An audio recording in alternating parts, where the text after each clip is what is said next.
Yeah. Huh? Boogie like Benson, I'm a who that. I'm a who that. Long as I'm living, I'm a who that. Lose or winning, I'm a who that. Sports Coma, yeah, this is where we do that. Where we do that, where we do that, where we do that, where we do that, where we do that, huh? Boogie like Benson, I'm a who that. I'm a who that. Sports Coma, this is where we do that. Where we do that. Welcome, welcome, welcome. Somebody please better help. Running this thing like elf. I thank God every day I'm not a felt. Go to YouTube live with Big Q and the guys. If you ain't ride or die, the bandwagon get flipped. Been marching in, that was way for the ring. I was yelling out your shame for the championship. Bucking on Tampa, duck down. Falcons, pluck, get shut down. Panthers ain't much touchdown.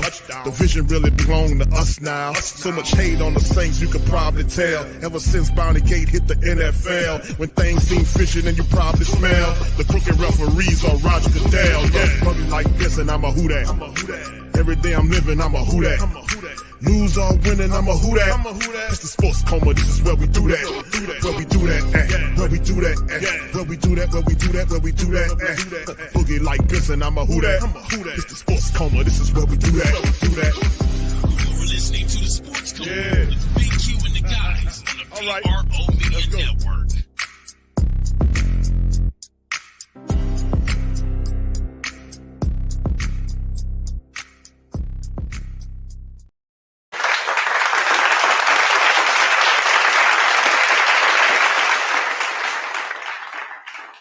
All right, what's popping? What's going on, Who Dat Nation? Much love to the great Saint Think Tank and the entire Who Dat Nation. We up in this thing.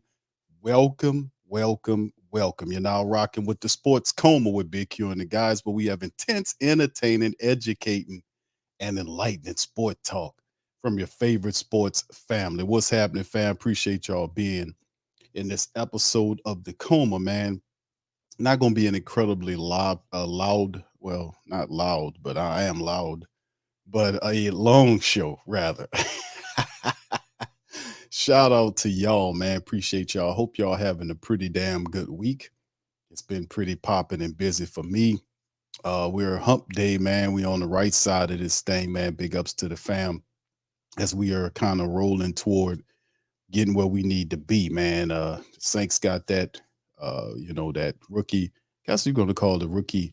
I won't call it a rookie mini camp, but it's coming up on May the 10th, which is, not too long from here. So we'll see what they got going on. But the Saints made a move today. They did ink a defensive back to the team. We're going to talk about that today. Also going to take a look at the unofficial depth chart. And we'll also take a look at the Saints salary cap situation according to Over the Cap, man. And plus, we'll kind of get some Q&A from the family members today as well. So shout out to the family. Let me get you guys to do me a service. Please feel free to hit the like button. Feel free to hit the notification bell. And if you're listening to Twitter, via Twitter or X, whatever you want to call the damn thing, give me a retweet. If they're going to rename the thing X, shouldn't they rename the retweet thing? I don't know. I don't know what's going on over there. But anyway, if you're over there, you're listening, give us a shout out, retweet us. Big ups to the fam, man. Appreciate y'all being in the stream. Also, shout out to the gram, man. We broadcasting over several different places. I don't want to leave nobody else. Our Facebook family, our Instagram family, everybody. And we multi-streaming across several different platforms. So big ups to the fam. Appreciate y'all being in this thing. Now, listen. Big ups to the fam, Dana, OG Jerry, Brother Rock. Shout out to you, man. Good to see you. Say, what's good, Big Q? All right, says keep pounding, brother. Looking forward to the round table tomorrow night. Yes, indeed. We got the round table. Shout out to my dogs from PNP, Brother Rashad, Brother Dave, my boy Big Game James from Big Game Sports Buzz. And of course, how could we not forget Big Low from Big Low Country? Shout out to my brother Low. Big ups to him. And it's always good when all of us brothers, because we all got love for each other, be able to get together in the round table. It's always fun, man. Those round tables are legendary. So it's pretty cool when you have all these different creators able to come together with all the knowledge of their team, the passion of their team, the histories of their team, all put in that space. And then it makes it super, super cooler when all of those guys mesh and they have respect and love for each other. That's a whole nother level. That's why those streams are so terrific, man. So I'm looking forward to that. Shout out to my boy Hoodie. Y'all give Hoodie a subscribe, man. We was over there. I was over on Hoodie's platform yesterday. We was talking about the Saints. So shout out to my brother Hoodie, putting in a lot of work, man. Shout out to Hoodie. We had a really good stream. Y'all check that out as well. All right, Pelicans, Nola, and everybody else, much love. Good to see y'all in the building, brother Tedra. Much love, Ro. Good to see y'all. GM Kev. Good to see GM Kev in here. He's still talking about the Pelicans. Still in the days from the Pelicans. Yeah, it's at some point, man, we're gonna do for our Pelican lovers, the Pelican post game report, which is our Pelican stream that's been hitting for about as long as the Coma's been hitting. PPR, man, we'll be doing a Friday end of the season show. We'll kind of look at the contracts, we'll look at players and free agency, we'll kind of cover the waterfront, as it were, and talk about the direction of the Pelicans. And of course, moving into the off season, we'll be having guests on there, writers and people like that, to kind of give their takes on where the Pelicans should be going. Shout out to you, brother James. I see you. Much love, brother James. Good to see you in this thing, brother JT. How you doing, sir? Good to see JT. All right, brother Maul is in this thing as well. Good to see all y'all, man. Appreciate y'all, man. Much love to everybody in the stream. All right, so anyway, the Saints, man, the Saints did something today. They were able to they're able to pick up a little work today. Now, they did a really good job of adding a defensive back to the Saints DB room. And we needed that. We needed that defensive back. And we picked one up, and a pretty good one, and I want to try to see what kind of contract it is, or what it was that they picked him up on. I don't know exactly what it is, but we'll cover it in the broadcast. Terry, shout out to you, brother. Good to see you. Brother Lee, shout out to you. Good to see you as well. Much love to you guys. Appreciate everybody for being in the stream. Much love. All right, so anyway, let's cover it, man. Shout out to Niles over there at the whothatdaily.com. Y'all know that's our bona fide, our own site that we created. I don't know, whothatdaily.com has been up for like 4 or 5 years. I don't know. But it's our own headquartered site, man. We got our own site, our own news. We cover the Saints, the Pelicans, all that kind of stuff. And it's from the family perspective. So anyway, Saints Inc. veteran DB2 team, and Niles covers it here. Saints have bolstered the secondary by signing veteran defensive back Will Harris to a 1-year deal. Harris was originally drafted by the Lions and the third round, 81st overall of the 2019 NFL draft from Boston College. So he's bringing some experience, and through his 5-year stint with the Lions, he played 81 regular season games, starting 40 of them. And of course, you look at the games played, and it's broken down really neat in this graphic here. Games played, a total of 81. He had 40 starts, total tackles 230 versus the solos of 164, sack and a half, 2 picks. He had 14 pass defense, 2 forced fumbles, 2 fumble recoveries, and 16 special team stops.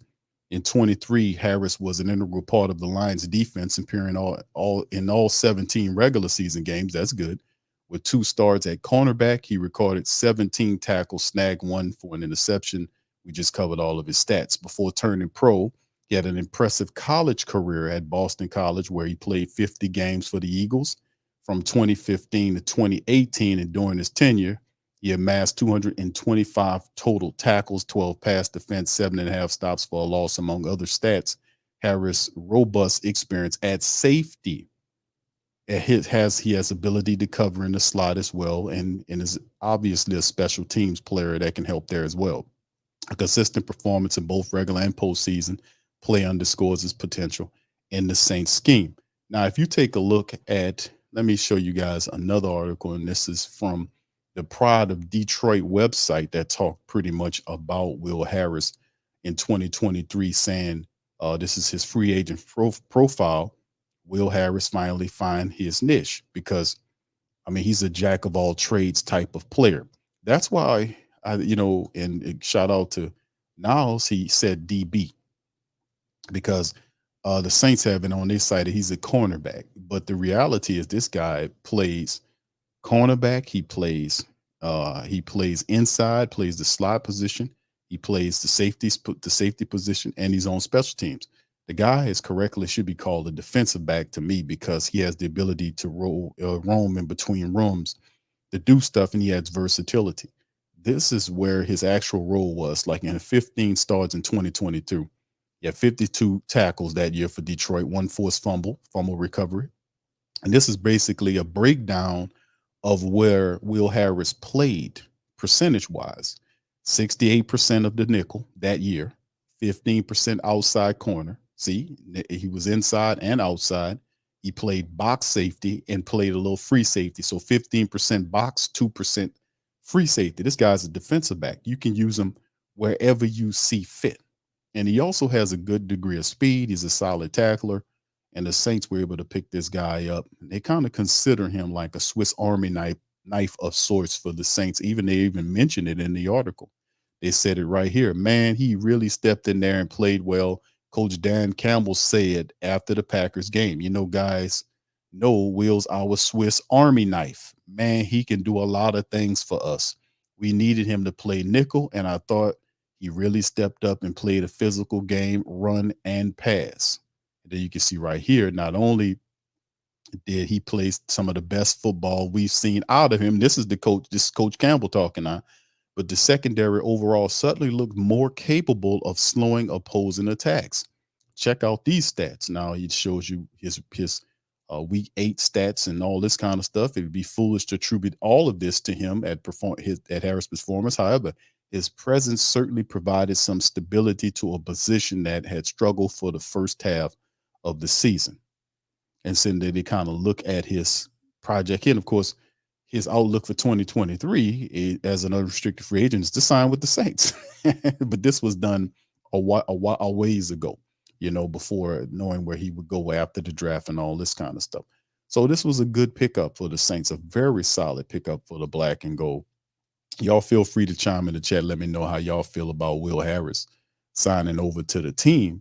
And the Saints are ultimately going to decide to use him wherever they feel they need to use him. Me personally, his usage should be in the safety room. No doubt about it. There is a lot of need for a veteran safety there. Now, Jonathan Abrams there. We know JT Gray's there, but JT Gray, no disrespect to JT Gray. I respect JT Gray, but JT Gray is not a very good safety. I'm just going to keep it a buck. But that's a trend that the Saints always had. They always had a guy that played that was a special teams phenom, but couldn't play his position where he came from. Let me give you some examples outside of JT Gray with the safety position. You had Chris Banjo, who was a special teams ace out the wazoo, but his position, his safety position, if Chris Banjo was out there, man, listen, that wouldn't be a good look for you. And then there was Justin Hardy. Justin Hardy was another guy who played cornerback. Justin Hardy was a special teams ace out the wazoo, but he was not a very consistent and good cornerback. If Justin Hardy was playing cornerback for you, I've seen many games where Justin Hardy got his lunch money took. He went home hungry, so you need depth like this. And this was a good signing for the Saints because Will Harris can jump in wherever you need him at. If there's issues going on with the secondary, with the cornerbacks, he can slide there for you. He can play outside and inside. If there is issues at the safety level, either the free or the box, he can play that for you too. And listen, safety is where he needs to be.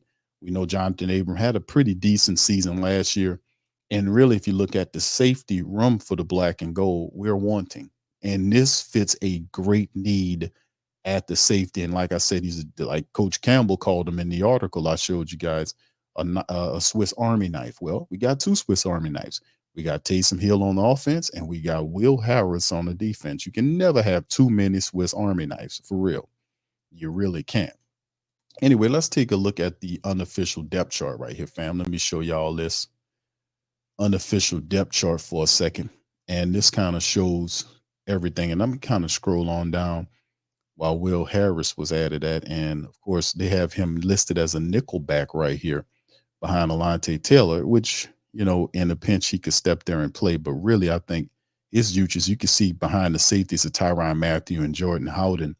You see Jonathan Abram here, JT Gray, Lawrence Johnson, and Millard Bradford. These are undrafted free agents, college free agents. And right here, that's listed here. But he can slide here and be a player for you there. So, I mean, like I said, Will Harris is a good addition for the black and gold, man. So I credit the Saints. Shout out to the Saints, man, putting in some work, man, adding some good talent, man. And of course, I want to kind of look up his contract and see what Will Harris. I don't think his contract has been released yet. If it has, y'all let me know. I didn't see anything on Will Harris's deal.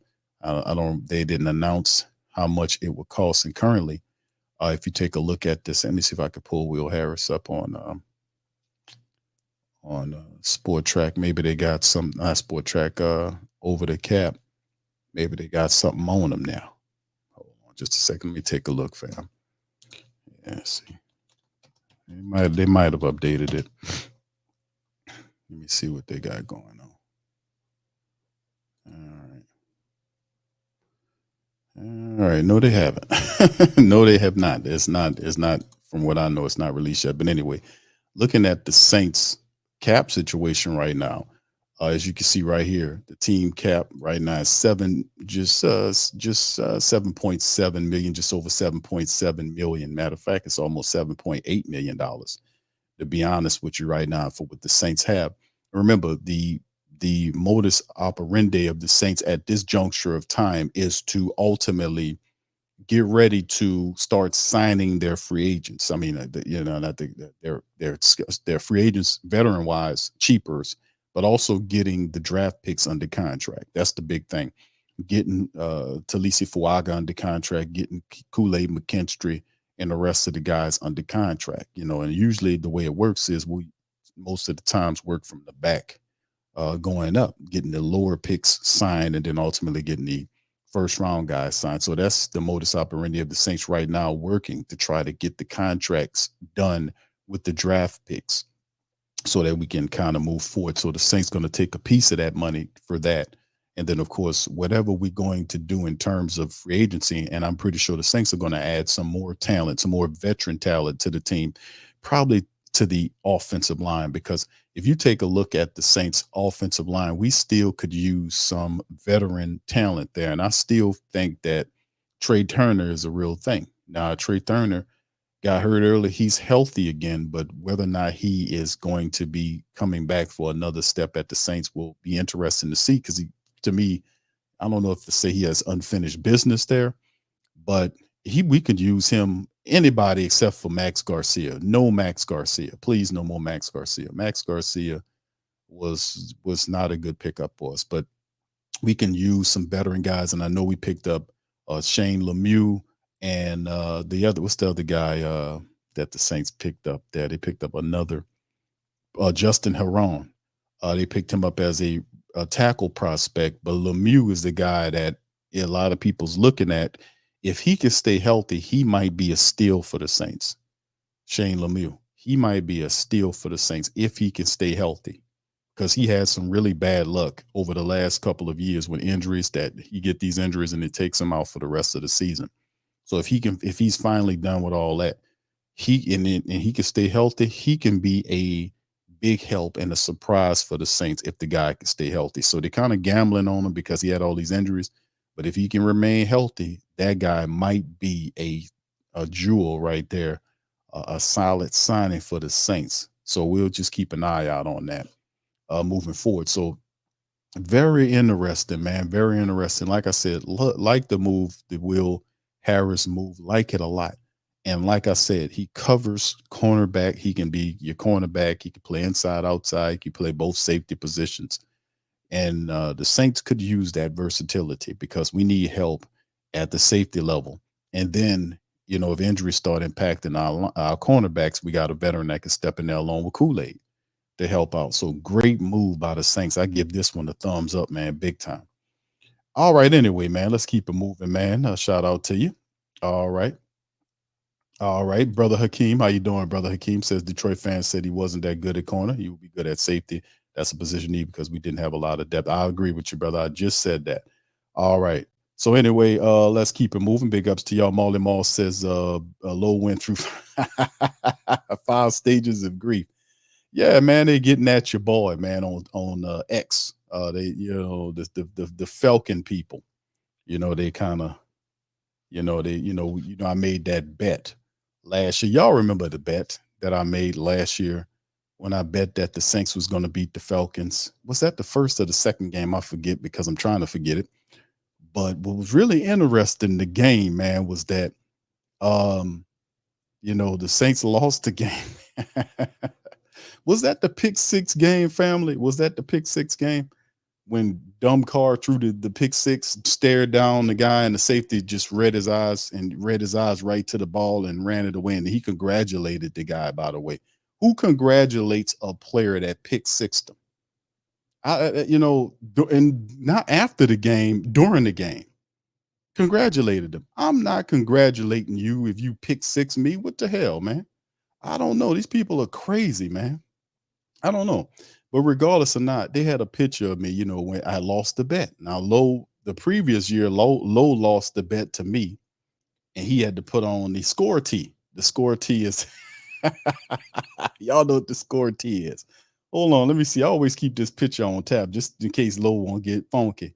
But this is the score tee right here. But, of course, that's not the score. I kind of changed it to mess with him. But he lost the year before that. So, he was waiting in the wins for a night. And I said, I felt like the Saints, man, they had a good solid week of practice. They had a good Hall of Fame practice week. And I was feeling like, hey, man, this team, they're going to get these funky Falcons. They're going to take care of business. Guess what? They did not take care of business. So I had to put on a Falcon shirt, and it was not fun. It kind of burned my skin off. I had to go to the doctor and all that. And it's the first weirdest thing ever. The doctor's like, I never seen before a shirt you put on another team's, because you're a diehard. You put on the Falcon team shirt to burn all your skin off. I had to, get all that taken. Nonetheless, I burned the shirt, But the reality is, at the end of the day, I can't take nothing away from Low. The fact that he won the bet. So since then, you had a lot of the Falcon Nation. They've been really throwing, just joking with me about that. So they got that, and I'm not, and they might have that for a while because I'm not betting no more. They got to show me something, man. I'm not sticking my neck out like that, man. Rock with us. Remember Jameis and all them was saying, rock with us, man. Yeah, man, support us. And I said, you know what, man? They look like they can beat these folks. Let me see what they can do. Guess what? They ain't do a damn thing. They lost, and there you go. So it was kind of garbage time. And at the end of the day, man, your boy had to put on the Falcon shirt. So that stunk, man. That really stunk. So I might hold that L a little longer until I feel I feel some kind of way about this Saints team, man. But listen, listen, I just think, the Clint Kubiak thing, I've been looking at his interviews, whatnot. I really would like to see more from Kubiak in terms of, I want to know his discipline approach. I want to know things like that, because this is some of the stuff that we need to happen for the offense, because I think the defense as it stands have way enough resources there to be, decent, more beyond decent, right? They added Chase Young, and if he remains healthy, he brings an additive to the opposite side with Carl Granderson there, right? We got a fresh Cam Jordan firing off at the situational role, keeping him fresh. You got a really deep rotation of defensive ends if you want to use that. You got help now, picking up some help interiorly speaking with the defense now. Malcolm Roach out, and we probably have, I would even say, is Christian Boyd an upgrade over Malcolm Roach? I mean, it's too early to say that right now. Malcolm was an undrafted guy, but Christian Boyd, this dude could be something really special in the interior of the defensive line. And what do the Saints do with Tanu Passanio? We know Passanio they play him more outside than inside, but is this finally the year that he plays more inside than outside based on the fact that we got like a million defensive ends here? Do Tanu finally shifts inside more? and we'll see how it shakes. But the defense overall, Willie Gay competing with Pete Werner, that is huge. That's going to be huge because later on, Dennis Allen dropped that little giblet of information some time ago about Willie Gay competing for a starting job. And I'm thinking, okay, who wants the third string linebacker job? You play the modified nickel three cornerback set 97 and 98% of the time. Who wants that? Saying now we're talking about competing for a starting job. Well, he ain't taking Demario Davis's job. He ain't doing that. He going after Pete Werner. So if that's the case, then man, that is a major upgrade for the Saints insofar as athleticism to have Demario Davis there and then have Willie Gay, his speed and all of his all of his experience as well, have that championship pedigree, and that it just great vibe that he brings. And then you have him there. And then guess what? A lot of that stuff that we've seen with these mobile quarterbacks able to scramble around and we can't get to him. If Chase Young is healthy and he's working with Carl Granderson, we got some athletic ends to get after you. And then Warner, we keep Demario and Willie Gay clean and keep those offensive linemen occupied. You could see a lot of that stuff with these scrambling quarterbacks that disappears. We got athleticism to track these guys down and put them on the ground, baby. That's what I'm talking about. So the defense to me, and if you look at Will Harris filling in, whether they need him, looking at him at the safety position. If stuff happened, they could put him in the cornerback role and all this kind of stuff. So we'll see what they can do. Plus, I want to see when you get our secondary coaches, Joe Woods is the defensive coordinator, but he resides in the cornerback room. We got our other secondary coach, Coach Marcus, doing his thing with the safety. So I'm really enthused. Knew the defense has definitely had some pieces at all levels that can really Kool-Aid McKinstry. He's going to be special. They've added pieces at every level of this defense to improve it. So they have some weapons there. Now, the caveat is I'm looking at the offense. The offense is the problem. We need to get the offense together, and can Clint Kubiak get that going? So I listen to his interviews. I hear him. He got a quiet confidence and a quiet, confident demeanor. He has a good head on his shoulders. He was talking all the right stuff in the interview. He started off by saying, we got to run the ball. We got to get ready. We want to run against 8-man fronts. We want to make sure, we establish an identity and run the ball. So he didn't even mention the pass. And I was like, that's what I'm talking about, baby. That's what I'm talking about. We need to get that running game together and let Carr operate on the back of that running attack. If you get that running attack going, you're going to see the Saints win some games. You're going to see the Saints win some games, man, because we got the runners. We got Elvin. We got Jamal. You mean to tell me Jamal, who 2 years ago had 17 rushing touchdowns for the Detroit Lions, had one last year for us? Man, let me tell you, if this line gets together, I ain't saying he getting 17, but Kamara, Jamal Williams, Kendre Miller, and you throw Taysom Hill in there, man, listen, they got the horses to make it wake. They got it. They got the horses. So looking proud. So that's the big thing I want to see, man, and see how that all works too. So, and plus a ton of really good prospects to look at. Platinum Edition, shout out to Platinum Edition, says Hulker is going to be a monster. You absolutely right, bro. If you take a look at the Saints undrafted guys, I mean, you could basically see some of them, if they stay on the code, keep ascending like we seen their games are doing, we could see some of these guys step into a solid reserve role and might even play if injury occurs. Like Hulker could be a dude that do that. He steps right past Michael Jacobson and Tommy Hudson, these two practice squad players. Taysom's more of a flex player. They use him all over the place. And he could become that third tight end behind Foster Monroe. And if Foster Monroe have injury issues like he did last year, Hulker could climb the chart. He can climb the ladder. He can climb the ladder because he got the size, he got good footwork, he can catch the ball, he has some degree of athleticism, he ain't super fast and all that, but the kid could play. Now they got some knocks on this game talking about him in terms of his blocking. He need to be a better blocker. But man, listen, Clancy, we got Coach Clancy there, man. Listen, we should be all right, man, with the tight ends. But yes, indeed, guys like Holker can climb. Also, like Cabody, y'all guys need to check him out, the running back there. He's really, and it's a bunch of them, man. It's a lot, but some of these guys can have an opportunity to impress. And like check this out, we just talked about Clint Kubiak. A lot of these young guys are going to have an opportunity to try to impress him because he don't know all these guys besides the name guys. He knows the Chris Olabis and the Rashid Shaheeds. He knows those guys from film work. But in terms of all these other guys, he don't know all these guys.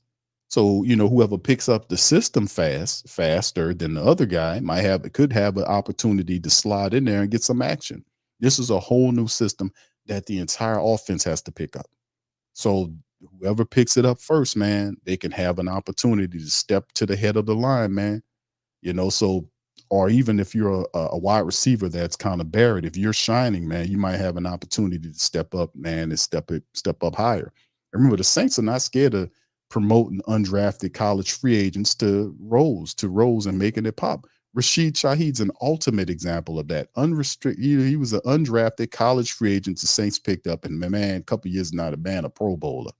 JT Gray the same way. Jawan Johnson. It goes on and on. So the Saints, those guys should be inspired by guys like the aforementioned guys I mentioned. They're there. Carl Granderson. So I mean, man, Carl Granderson, JT Gray, Rashid Shaheed, they're all over the place. Jawan Johnson, it's all over the freaking place. They're all over the place, providing, stepping up, and helping the team win. All right, Brother James said, cool. He says, Q, it's cool signing all these DBs, but we've got a plethora of them. My concern are the two offensive linemen from Schwagman. One from Schwagman University. Okay, I'm quite familiar with Schwagman University, man. And the one from Tasty Donuts. Now, see, Tasty Donuts, man. That guy. All right, yeah, Swagman and Tasty Donuts.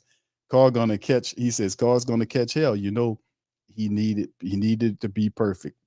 Yeah, he does have a propensity to kind of hold on to the ball a little longer than what we want him to be, but that's why I was calling for the running attack. And I've said this before because remember, Derek Carr is learning a whole new system again. He got a whole new again. So I don't know how many systems. What is that? System number 8 or 9? I don't know what it is with this, what's going on. But my take is it too. Is like that's why what Clint Kubiak was saying is that he has to teach his system in phases. And this is a complicated system with a lot of moving parts. But at the end of the day, I would feel more comfortable relying on a running attack than on Derek Carr. Derek Carr off the back of the running attack in play action mode. Play action Derek Carr. I'm comfortable with play action Derek Carr. How about that? Is that a thing? Play action Derek Carr. We seen Derek Carr in play action late last year, and he looks pretty decent. Play action Derek Carr. Play action Derek Carr off the back of the running attack. Off the back of the running attack Derek Carr. That's the Derek Carr that I think has the most success because you want to limit his touches and his attempts per game. I want to rely on the running attack until the system is better understood by the quarterback and others. And I feel confident in Alvin Kamara, Jamal Williams, Kendre Miller, guys like that over Derek Carr. I don't want Derek go out there and win us the game. No, you better not do that. He got to learn it like everybody else, but I'm more confident in Kamara than in Carr. I'm just going to keep it $116 with you on that. Brother Tedra says, why do I still want another defensive? Yeah, pass rush specialist, maybe. Come on in, Cam. Spot on third downs. I don't know, bro. Maybe you thinking somebody gonna get hurt or something. You know what I'm saying? Maybe you fit. Maybe that's what you feeling, Tedra. Is that you feeling like, man, listen, man, we signed these guys, but hey, Q, Chase Young is banged up. He having neck surgery. That's not like you having some itsy bitsy surgery. That's pretty serious. Somebody, operating on your neck. It's like, yeah, he just got to have neck surgery. He'll be fine. What? The dude having neck surgery. That's serious. So I mean, we're gonna see, man. But maybe you feeling that, bro. Cam had the foot issue. They're saying he'll be 100% by camp. And then, of course, the unprovenness of Peyton Turner and Isaiah Foskey. Maybe that got you nervous. That's probably what it is, bro. Because we got a lot of guys there, but behind, Cam's getting older. The only really solid thing you have that you seen was Carl Granderson, to be honest with you. Because Chase Young coming off neck surgery, we don't know. They're saying he's supposed to be ready. We'll wait and see. Cam coming off that foot injury that he had, which see how he looks there. Peyton Turner's still coming off whatever damn injury he had, and then you're looking at Isaiah Foskey, who hadn't really showed you very much. So that's why you probably a little shaky. That's why the hell you're shaking. All right, what's up, Greg? Shout out to you, man. All right. Yeah, it's really interesting, man. What's up, Quavader? Shout out to you, bro. Y'all got any questions, throw it in the chat. What's up, Tuck? Shout out to you. Says she said Kubiak holds his cards close to the vest. Hey, Q. Yeah, hey, yeah, he does. I remember McAllister was trying to get him to do that. And he's smart enough not to go for it, to try to explain the intricacies of what he does, because that offense is family business. Let's just say it like that, right? The Clint Kubiak offense is not something like he's Pete Carmichael, and he was, he happens just to be rocking with Coach Payton all those years, and he just learned it by default from being with him for 20 something years, right? No, Clint Kubiak, that's the family business. And then he had mixed in with Kyle Shanahan's system, and Kyle Shanahan runs Shanahan runs a very nice system, man, because his movement is all over the place. It's double shifts and people running left and right to misdirect the defense. Defense have to be pretty intelligent to keep up with the 49ers are doing. You see what I'm saying? Because you go watch their games, man. It's a lot of movement going on right there. It's a lot of onus on the offensive lineman to start pulling and being on time. Pull and get to where you need to be, block the guy out, and not just pity pat with him like we seen the Saints do. They'll run out that offensive lineman to pull and pity pat with the guy, all this kind of stuff. No. Maul that guy out of there, clean that up so Kamara can get to the second level and then to the third level and hopefully breaks it for a long touchdown. Maul that guy out of there, play nasty. And that's the temperament the Saints didn't have consistently last year. You got to have a mean attitude, but mean under control, not out of control, like what Penning was doing when he first got here. He just played, beyond the whistle and push people all in the ground. There's a point where you need to listen to the whistle. That could hurt the team, but play with that intensity and know when to stop. Like when the whistle blows, that's a wrap. Then on to the next one. But we don't have that temperament. McCoy is not a nasty offensive lineman. Cesar Ruiz is not known as a nasty offensive lineman. Really, the only person that had that temperament was Trevor Penning before his confidence got broken down, before he lost his confidence. When he first came in there, man, he was in there doing, pancaking people, pushing them around, getting in fights with the veterans. He's like, man, who is this? We love this guy. That's what we're talking about. We wanted that to kind of transition into the overall mindset of the team, and it never did. We had a milquetoast mentality many games. You can't operate Andrews running around there with a blank face, whatever. No, man, it's an attitude when running the ball, because you're dominating the team, and domination takes a certain mindset and an attitude to happen. It's an emotional game, so you gotta implement that. So we'll see what he does, and really, outside of Tulise Fuaga, who was our first round draft pick, Ali Udo is the guy that we want to see what he can do. I was watching some tape on Ali Udo, and Ali Udo, to me, as a tackle perspective, his feet ain't fleet enough to play the tackle position, but he's decent enough. He is a very solid guard. So we'll be looking at a new left side of the Saints line, whether it's Fuaga on that left side, but Ali Udo is definitely going to operate at that guard position.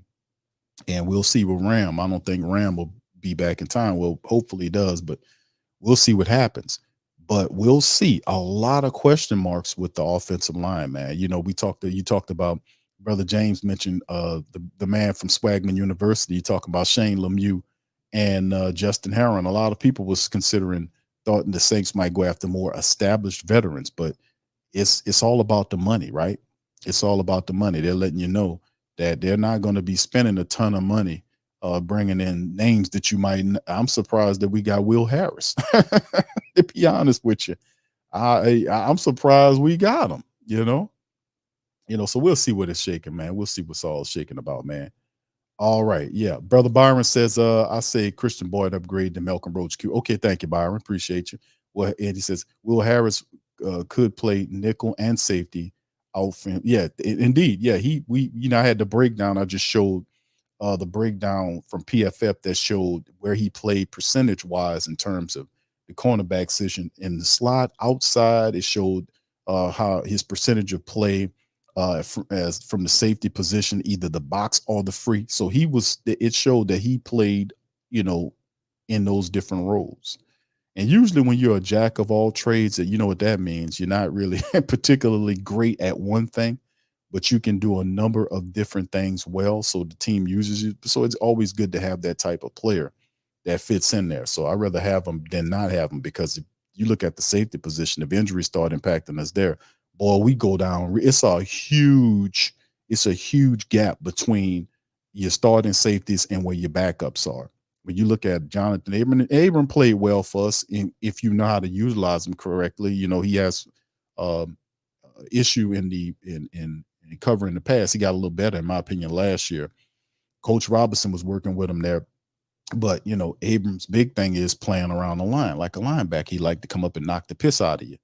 So I mean, that's why I like Jonathan Abram. I like that instinct that he has. But playing, dropping back in the pass, he's gotten a little bit better with that. But if injuries start hitting us, we know Tyron's getting up in age right there. We know Jordan Howden is, relatively, he's new to the game. Besides what we seen him do last year, taking Marcus May job. It's always good to have a veteran back there who can step in and help in the pinch. All right. Shout out to you. There go Lo right there. What's up, Lo? Shout out to you, Lo. Good to see you in the chat, man. We're gonna talk to what in the world, Bo? My brother Lo. Shout out to you. All right. So anyway, any more questions, fam? Before we the defensive end position, man. I feel y'all on that. Brother Hakeem says, gotta play Shaheed in the Debo next year. Kamara needs a new deal next year too, unless the writing is on the wall from him with Kendre Miller. Guess what, Brother Hakeem? You are absolutely right, sir. Guess what? These Saints, if you look at the Alvin Kamara contract, man, you look at his age and things get a little creaky when they start getting closer to that 30 mark. And then his contract, it's not a de-escalating contract, right? Let me see if I can pull that up so you guys can see what I'm talking about. Because Alvin Kamara, right? It's one of them type of deals, man. Like they kind of worked on it. See, they kind of did it where they worked on, but he got a lot of voided years coming up and they kind of reworked on. But the base salary goes up $12 million. So as he hits 25 in 2025, he hits 30 that year. And here it is right here to kind of accentuate the point that Brother Hakeem is touching on in the chat. You look at Alvin Kamara's contract for this year, it's 10.2. Now we know, some other stuff is going on there, but if you take a look at the 2025, when he turned 30 years of age, it's 22.4 mil. They're not going to pay that. So, and then you can see there's voided money already kicked into when he turns 31 and 32. So they owe him, the prorated signing bonus, all that kind of stuff. So it's just, you got to think on it at that point, right? Alvin Kamara, we've been having Alvin Kamara here for a while, but when they get closer to that 30 mark, you got to be thinking, man, Kendre Miller might see more, because it's hard for me to see the Saints giving Kamara another fat contract. It would have to be something that's catered toward the team. And will he be willing to do that? He probably would find greener pastures elsewhere, but eventually we know this is going to happen. We don't want to see it, but right now, Kamara right now is good, but you got to look at the cap ramifications, and the Saints are ultimately plan, and Mickey told us, right? Mickey Loomis told us in the press conference this year and in 2025, the Saints are taking more of a conservative approach. That applies to a lot. Because also you're looking at 2025 with Elvin Kamara, Paulson, Adebo also in 2025. So a lot of stuff get to shaking and popping, man, when you start looking at the contracts, man. Really, really though. All right, thank you, brother Hakeem. Yeah, that's a big part of it, man. You're looking at the contracts, you're looking at the years and age of the player, and you know the mentality of the team. Now, we love Elvin Kamara, but not at that rate when he starts hitting 30 and all that. And I'm pretty sure somebody in the NFL might pay him more than the cash strapped Saints. They're not going to be looking to tie themselves, or they're trying to go in the opposite direction than what they've been going to stay viable. So we'll see how it all shakes and pops. All right. What's up, King Chosen One? Shout out to you. How you doing, Chase? Good to see you in this thing as well. Big ups to you. All right. King Chosen One says, Q, you see Kool-Aid take Alonte's spot this year. I don't see that happening, bro. I don't see Kool-Aid taking Alonte Taylor's spot right now.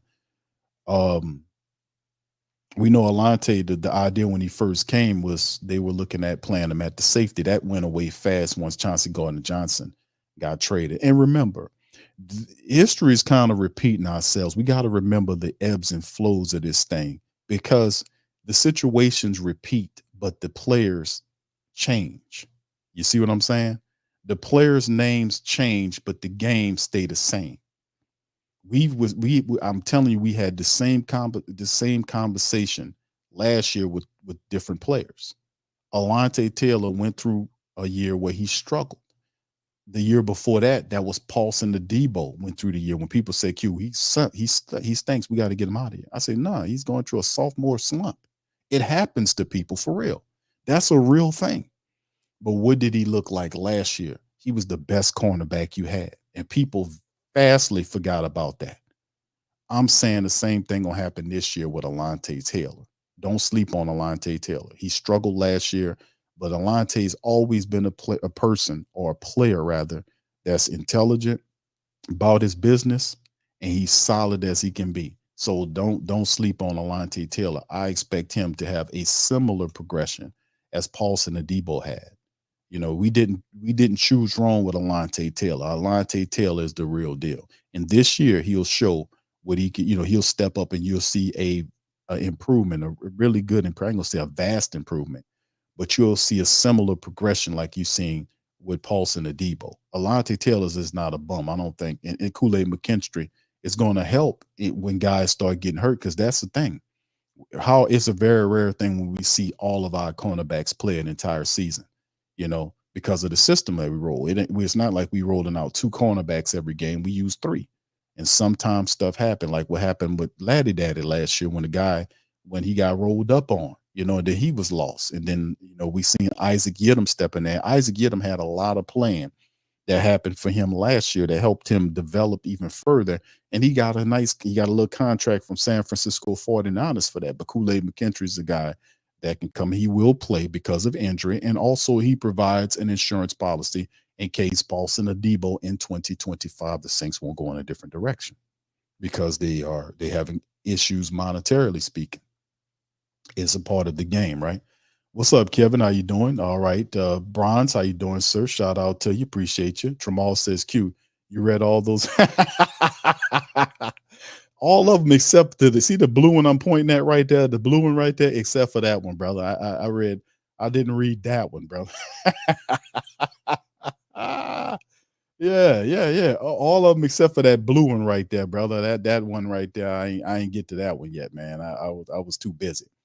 Yo, what's up, fam? Can you too? You says, Q, I chilled out after a bit of reflection on the draft. Safety is a financially cheap position right now. They got a lot of safeties out there, but I think this is probably going to be what the Saints do. But I wouldn't expect a vast, signing like a bunch of really, well-known people that you're going to get.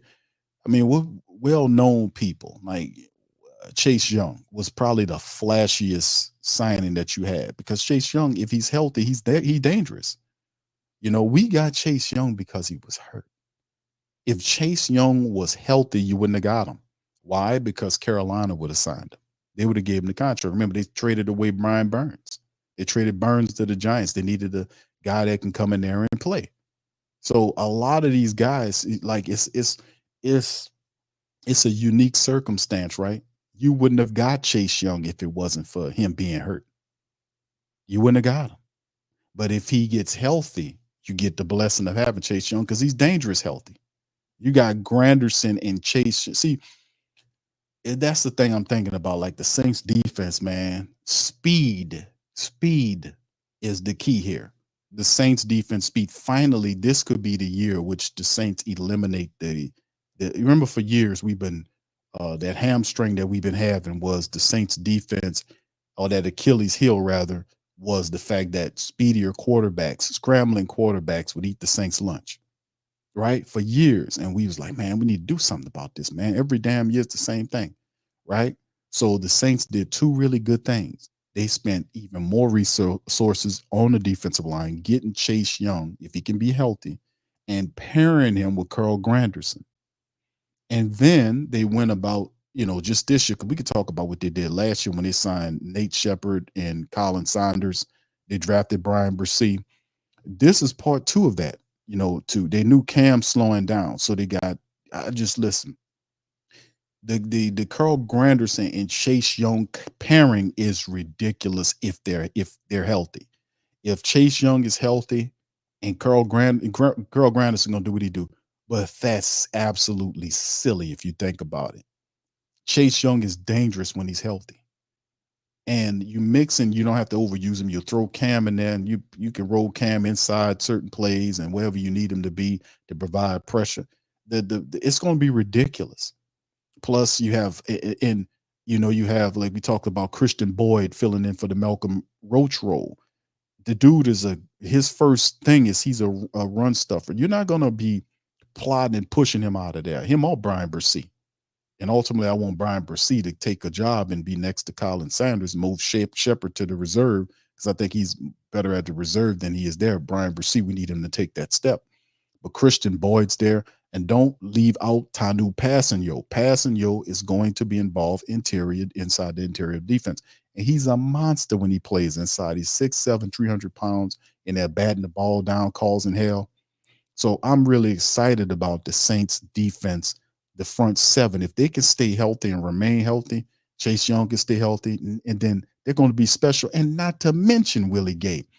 Willie Gay is a key to it. Chase Young and Willie Gay, those two dudes are the key to stopping that Achilles heel that we suffered for so long with those mobile QBs running around on us. I'm telling you, off top, this will be a special year if those guys screaming. Willie Gay is going to be, if they can keep him upright and clean, which I think they can, he'll move around, make blitzes, cover people. It's going to be something special. But first, he got to beat out Pete Werner for the job. So it's going to be interesting going forward, man, with the front seven, with the Saints potentially could be. If the defense is going to be special, we just need the offense to do what it's supposed to do. So we'll see, man. But I think the defense, man, is just doing a lot of really good stuff. We just got to see what they can do, man, straight up. All right, James says, Q, please address these people saying Kamara lost a step. That's insanity, when in reality, the current Saints leadership is the reason AK hasn't been stellar. They're holding them back. Imagine AK with Lamar. A lot of this is true. All of it is true, brother James. Alvin Kamara was severely underutilized last year. He really was. He was underutilized the year before. And Alvin Kamara hadn't been Alvin Kamara in a while. Since maybe with Peyton, you won't say when Peyton was there, or maybe the season, but Peyton knew how to use Alvin Kamara. He had the imagination to know how to use Alvin Kamara in the way he was supposed to. Because when Sean Payton had Alvin Kamara, he represented a ridiculous 65% or something, like between 65 to 70% of the offensive production was through Alvin Kamara.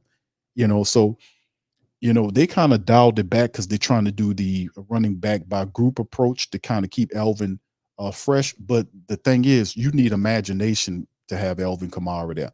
In my mind, if I'm the offensive coordinator, Alvin Kamara never leaves the field. You're like, what you mean, Q? You got to take a rest. Man, Alvin Kamara is one of the most well-conditioned athletes that you have in the NFL. All the balancing tricks that he does, Alvin Kamara can start a game for you right now. If they fire up an NFL game tomorrow, Alvin Kamara can play. He's ready to play right now. He's always in the best condition and ready to go at a moment's notice. So in my mind, in the offensive coordinator with an imagination, Elvin Kamara could be used in different roles to create mismatches all over the field. You can move him in the slot, put him on the boundary, whatever you got to do. Imagine a cornerback, a nickel guy trying to keep up with Elvin Kamara. I mean, you could do this. You can do you. It's just so many different applications with Elvin Kamara that and he catches the ball like a wide receiver. It's just so much that you can do with AK-41 that the Saints aren't doing. Bro, you can decoy. You don't even have to give him the ball. It's the fact that Elvin Kamara is out there. They looking like, what the hell are he doing? You put him out there in the slot as a wide receiver, and they looking like, why the hell is Elvin Kamara in the slot? Somebody watch Elvin Kamara. And then the play could be going to the opposite side with Jamal Williams running the ball or Kendre Miller running the ball, or it's a toss to Rashid Shaheed. You see what I'm saying? These guys could be used in different ways. They don't have to be just running back all day. That's what I'm talking about, mixing this stuff up, because these are ballers. These are playmakers. They can make plays from different positions all over the damn field. There should be a play where you see 3 running backs, or you can see all 3 of them on the field at the same time and Taysom out there. I mean, that's what I'm saying. You can line Taysom up there as a wide receiver. They've done that before. I mean, there's literally, imagination where you can have all 3 of them guys out there at the same damn time, bro. You really could. If you think about it, you could put all 4 of them. And I'm talking about 4. I'm talking about Miller, Williams, Kamara, and Taysom Hill. That you can literally put them guys out there at the same time for a play, and they will play different positions and they would excel. They will create mismatches, and that's the part of the offensive game. Creating mismatches using your star players. He's a tough cover. So y'all agree wholeheartedly. Elvin Kamara was severely utilized by the Saints offense last year. Severely underutilized. The offensive line was shitty, and plus you can see Kamara was disengaged in many of those games. He'd get the ball and run into the hole for 2 tough yards, and then he'll get up and you'll see his face and he'll just drop the ball. He won't bitch at the offensive line like, man, won't you, he don't do that. He just gets up, drop the ball. He'll drop the ball behind him, stuff like that. You can see he's visibly frustrated because they ain't giving them they're not clearing up nothing. They're playing handsies with the damn defensive lineman. They playing handsies with him. I'm like, dude, what is you doing? Push that guy out of there, man. Clear him out. Clear him out. Push him all the way to the sideline until the whistle blows. Push these guys. Stop playing. And that's what I was saying too. You avoid injury that way too. When you're out there blocking, you never know who's running behind you. And that's how Michael Thomas got hurt. Michael Thomas was playing handsy with somebody. Dude, don't play handsy. You blocking that guy, push that guy all the way out to the sideline some goddamn well. Get off the field, because you never know when to play. If the play's coming behind you, you never know, somebody might run right into you, roll you up. Don't do that. Just clear the damn guy out. That's fundamentals. Clear him out. When I was playing, that's what the coach said, man. He used to tell us that. Like, man, don't play with these guys. If I told you to block that guy mean clear him out of there. And leave nothing but damn space and opportunity. That's what my coach told me. When you blocking, clear him out and leave nothing but space and opportunity. That's what the hell he told me. Space and opportunity. I said, okay. That's what you're supposed to do. And also that prevents like you pity patting with the goddamn guy. Nah, get him on up out of there. That avoids you getting rolled up too. So I agree with you, bro. Absolutely. They damn sure utilizing Elvin Kamara. Like I said, the decoy factor alone is something we need to consider. The decoy AK-41, just having him out there creates plays. He's a playmaker. They're scheming for him. They're looking for him. Like, and they scared of Kamara and what he can do for you. So I mean, it's a part of the game, man, and we'll see how they employ him, man. We'll see what Kubiak got doing. What's up, Young City Crusher? What's up, Crusher? Good up to you. Big ups to you, Slim. Good to see you, my brother. All right, Brian says Kubiak definitely will know how to use Kamara and Kendre and schemes and Jamal and Power. Yeah, they'd start using those vertical run plays, man. When those guys horizontal run plays, when they start shifting here and pulling there and doing that and the misdirections and all that involves you put Rashid Shaheed in motion, you can put Elvin Kamara in motion, these guys in motion, the playmakers in motion to the opposite side of where the play is going. And usually when you do that, they're gonna follow him over there. You pull to that side, and we just need to block. We need the blocking to be a lot better, man. That's what I want. I want the blocking to be better, man. We need that blocking off top. Yeah, stay your ass out of Vegas. Yeah, see, all the problems too. To be honest with you, we wouldn't have had from um, Chris Olave Chris Olave and Michael Thomas, guys getting arrested because they frustrated, speeding. I mean, Chris Olave's caught speeding, because he's frustrated, going through the shit and all this kind of stuff.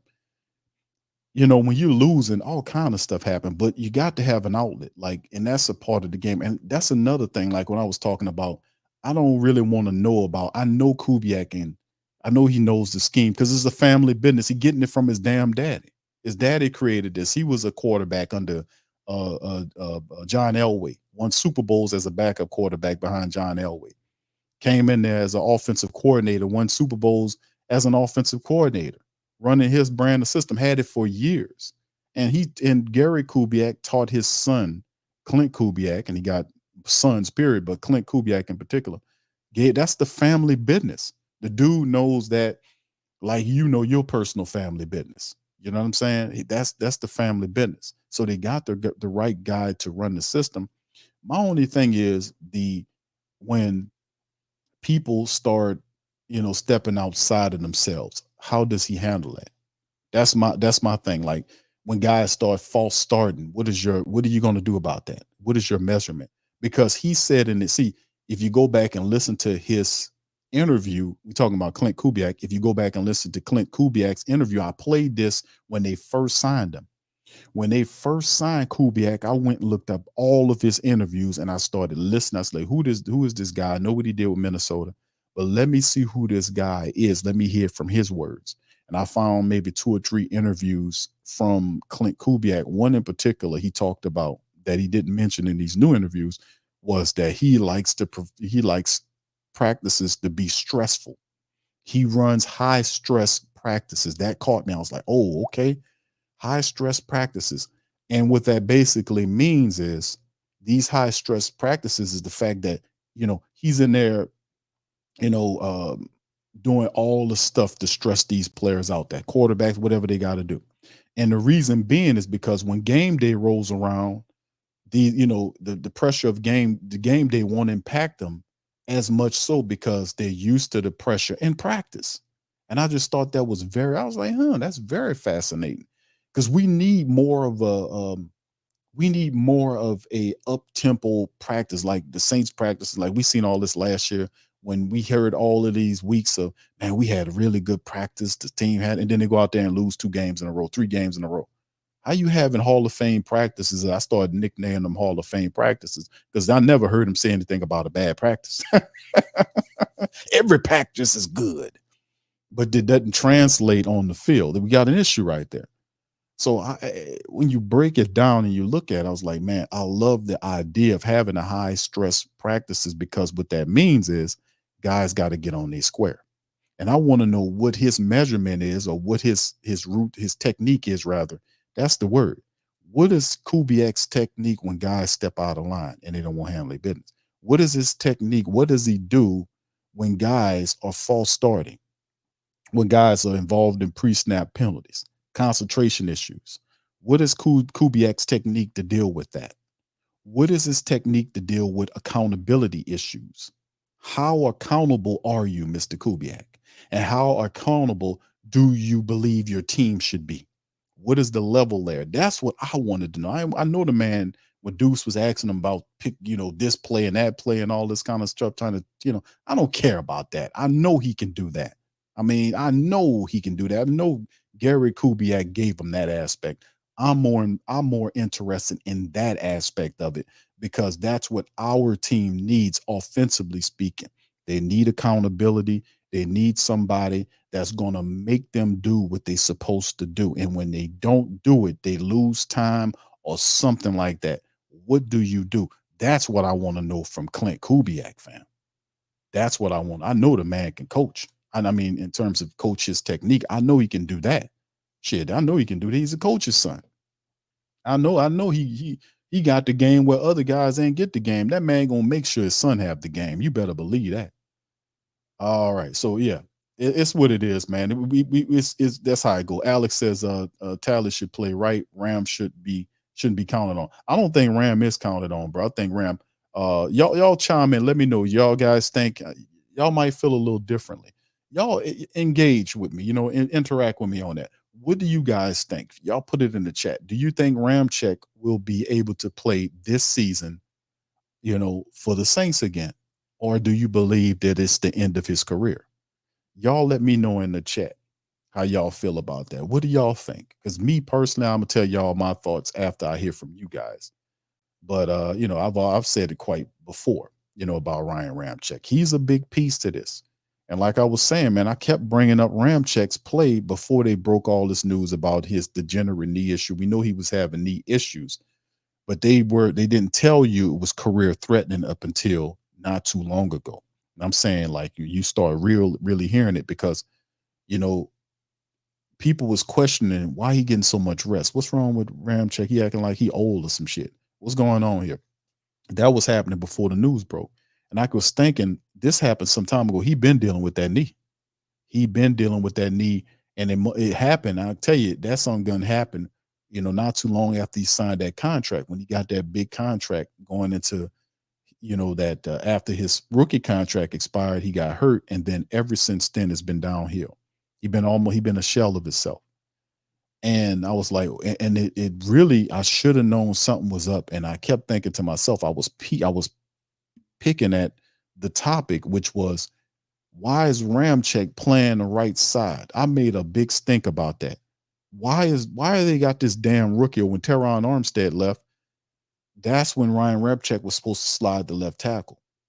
He's your most expensive offensive lineman at the time. He's supposed to be playing the most important position, which is the blindside tackle position. And despite what Dennis Allen believes that the left tackle and right tackle is overrated, it is not. The left tackle is very important because if you don't have a good left tackle, your quarterback about to get his ass knocked off and about to inherit the deer in the headlight look all the time. And Derek Carr, we know that he can't take no lickings. He was staring around a couple. He was eye bucking with mascara on, man. Y'all know what time it is. Them big old eyes looking all her. Oh, and he stepped on one side of the field, so he ripe for a sharpshooter. So I mean, it's just, man. Let me tell you, man. I just feel like I knew something was wrong with that because I was like, why didn't they move him to the left tackle position? I kept saying that. I was like, you gonna put a rookie over there? That's dumb. Don't put that rookie in that blind side tackle position. Oh, it'll be fine. And what happened? It wasn't fine. It wasn't fine. It was so bad that Penning he wasn't deactivated. He was buried in the active roster to the point where they had backups coming off the practice squad over him. He was complaining about losing confidence in interviews. That's how bad it got because the Saints put him in the position to fail. He wasn't a left tackle. I kept telling him, don't you put him in that left tackle. You put Ramczyk's ass over there. You gave him the money. You make him play over there. But guess what? They didn't do it because Ramczyk was dealing with a degenerate knee issue. And we didn't know how bad it was. And it was trying to protect him by leaving him at the right side. That's what the hell happened. And then, and you know what ended up happening in the end? Ramczyk knee got so bad that he probably ain't gonna be able to play again. And Penning's confidence was shit canned. Excuse my French. Both of them was terrible ideas. And I said it. I called it from the jump. I said it right out the jump because I knew what I was looking at. Didn't make any sense. But anyway, a lot of people saying, yeah, we Ram is done. YO says, damn, y'all, they saying Garcia tested positive for PEDS right after that. I'm not surprised by that, bro. And it's a lot of shaky stuff. I'm gonna talk more about that for on Ring Kings Boxing. I do a boxing stream, man. That's one of my other loves of the sport of boxing. I've been doing Ring Kings, man. Eddie Too Mean Johnson, rest in peace to that brother. We created Ring Kings Boxing some time ago, man. We cover all that stuff. All right, Tedra says, I believe he's out for a whole season, might be able to come back the year after. All right, thank you, Tedra. All right, Richard says, I think Ram is out this year, and we'll see how he does with the rest. All right, thank you. That's good logical commentary. All right, Darwin says Rams done. Young City says no. Can you too? You says Ram is over. He's over. Like old Dick Gregory was saying. Dick Gregory would say, huh? You throw a little huh on behind it. Said that knee won't get better. He needs to retire before he can't walk. And let me tell you something about big guys and bum knees, bro. Once a big guy get a bum knee, that usually points you in the wrong direction. And then of course you got to factor his age in it. Tuck said, I think he'll play. I feel better feeling that. All right, thank you. Byron says, hell no, Ram won't return back this year. He can't stay healthy enough, even though brother knee since injury. Most importantly, he got to retire.